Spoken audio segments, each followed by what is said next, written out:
थोड़ा जो म्यूजिशियन भाई लोग बा वहां शायद साउंड में कुछ दिक्कत बा। हाँ कोनो बात ना, उससे परेशानी खाली चंदन भाई के हो सकेला, अनुपमा जी के हो सकेला, हमके से परेशानी ना आके हम जब से नेता बनल है तब से हमके ऊपर आदत छूट गई,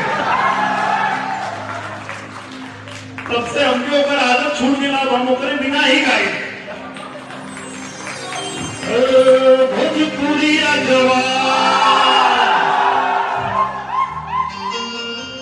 नहीं सहेगा गुमान,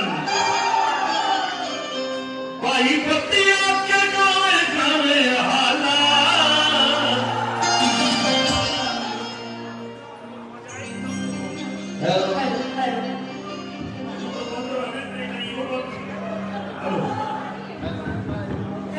भाई एक कहां बंद कर रहा, एक चालू रखा। हम ही कहानियां के बिना साज के हम गा देंगे नहीं, बिना माइक के थोड़े गा सके। वो सोच रहे कि तुम नेता बनता हो तो रुको हम तारा के बताओ, कोई कहीं बंद कर देते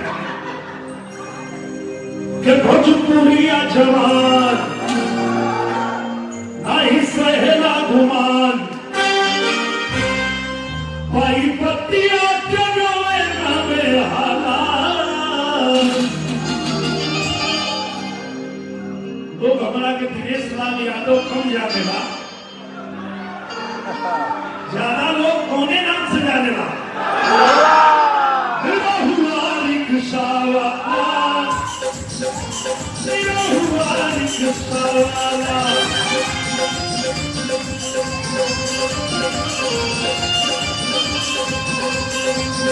भोजपुरिया जवान नहीं सहेला गुमान,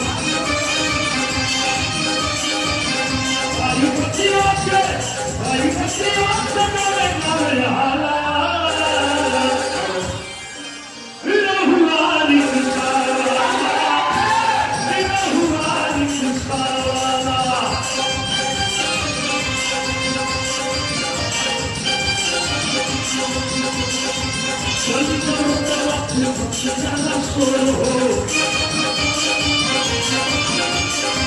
शादी का भाती सब देखिए हमर बोल हो,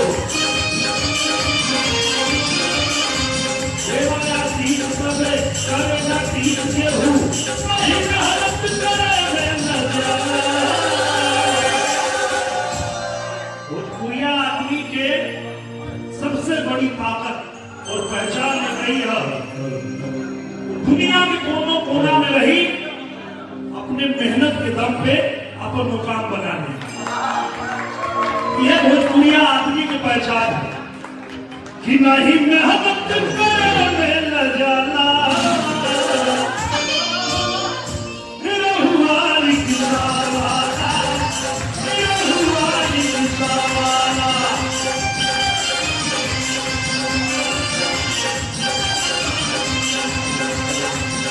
भोजपुरिया जवान नहीं सहेला गुमान, भोजपुरिया जवान नहीं सहेला गुमान, भोजपुरिया जवान नहीं सहेला गुमान, पाई पत्तियां के गावे गावे हाला, हुआ रिक्शावाला, हुआ रिक्शावाला।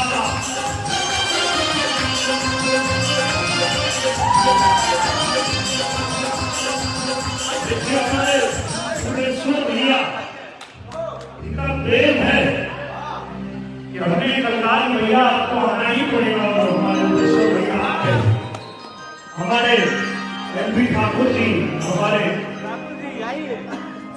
जितने भी यहाँ इस कार्यक्रम का आयोजक है, हमारे मुरली भैया, आप सभी लोगों का प्रेम है, प्यार है। देखिए अनुपमा जी ने हमें बुलाया तो हमारे सभी भाई आ गए, और ये लोग के प्रेम देख के हमको लगा कि हमारा